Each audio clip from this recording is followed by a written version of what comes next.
We obtain the statistics of the random sample, but now we need to know more about the population from which we hypothesize this sample came from. Remember, we are talking about hypothetical populations.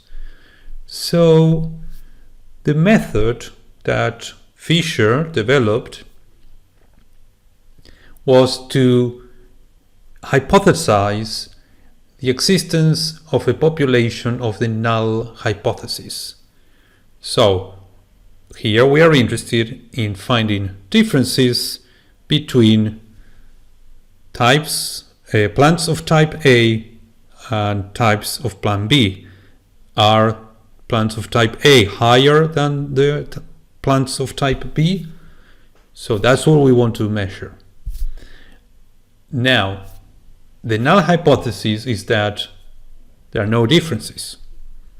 So the population that we need to imagine, hypothesize, is a population of values. And remember, Fisher was very clear. We're talking about values, not about objects. So a population of infinite number of values, and half of them, they are attached a label called with the letter A, and half of them are attached with the label with the letter B. So we've got half of these infinite number of values are A and half are B, but they are numeric. So one value of A could be 4, 6, 8, and B the same, 4, 6, 8, infinite number of possibilities. Now, what we know, because this is a population of the null hypothesis, is that if we obtain the mean of the values A, and when we talk about populations we use Greek letters, and here we use the Greek letter mu. The Greek letter mu stands for mean of the population. So the mu for the values A is the same as the mean of the values B. Or what is the same, if we subtract the mean of B from the mean of A, the result is 0. So we need to hypothesize that the sample we obtain in our study comes from that population. Now, we are actually not saying that that is the case. We are going to study how likely it is that our sample came from that population. So, in order to do that, we need the services of our friend, the probability demon, who is going to obtain infinite number of random samples, or if he's tired, or it's tired, with 10,000 of those samples it will be okay. So, what's the process that the probability demon will follow? It will obtain a sample of 8 values A, a sample of 8 values B from that population. It will calculate the mean of the values A, the mean of the values B, and then it will obtain the difference between these two values. Here I give you the example of the first sample that the probability demon obtained. For A, the values were 19, 20, 9, 30, 20, 12, 16, 25, and 22. The mean of those 8 values is 19.13. The values B were 17, 22, 8, 28, 15, 8, 22, and 20. and the mean of those values was 18.74. The difference between 19.13 and 18.74 is 0.38. The probability daemon will conduct these thousands of times, 10,000 times. It can do it infinitely, but for our computers, who cannot do infinite number of calculations, 10,000 will be okay.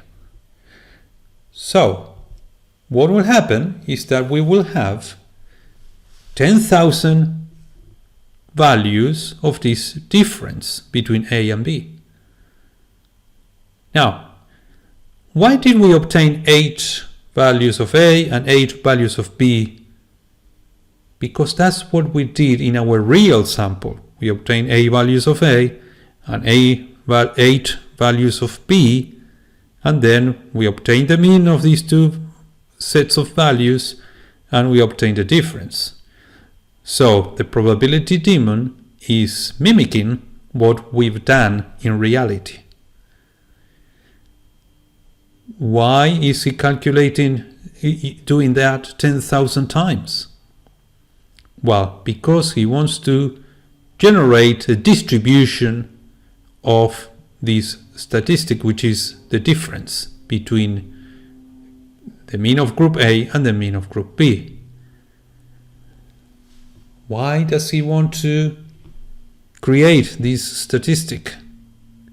Well, because remember I told you we are not certain that our sample came from this population. Actually, we want to decide once we see that distribution whether our sample came from this population or not. So let's have a look to that sampling distribution. So here it is, the sampling distribution of the mean difference that comes from the population of the null hypothesis. So this population, the mean of that distribution, sorry, not population, distribution, is 0. So remember, in the population, the mean difference between values of A and values of B, the difference between the mean of these two values is 0. So when we obtain random samples from that population and we calculate the mean difference, we obtain some values that are 0. Sometimes the mean difference will be negative. Sometimes, so that means that values A are lower than the values B on average. Sometimes the values B will be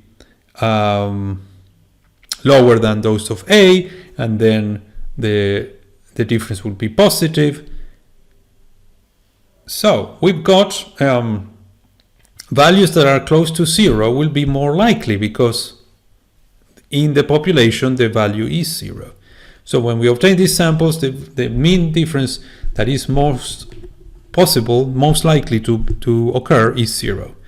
But it is not unlikely to observe a mean of 5, a mean of -5, a mean of -6, -7, +6, +7.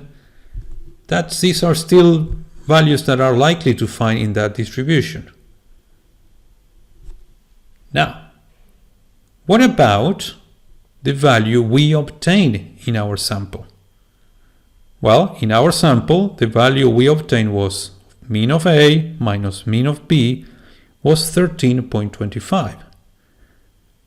So how likely is to observe these values, 13.25, in this sampling distribution, the distribution of mean differences that the probability daemon created for us? Well, very unlikely, actually. As you can see,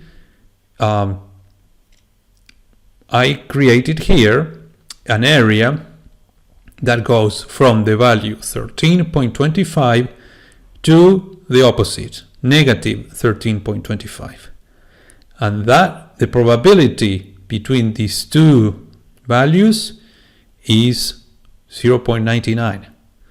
So only 1%, so half of a percent, is to the right of 13.25, and half of a percent is to the left of negative 13.25. So values of 13.25 or more, or actually remember that we have to say more extreme. So values of 13.25 or more, or values of negative 13.25 or less, the probability of observing values in those intervals is very low, is less than 1%, or less than 0.01.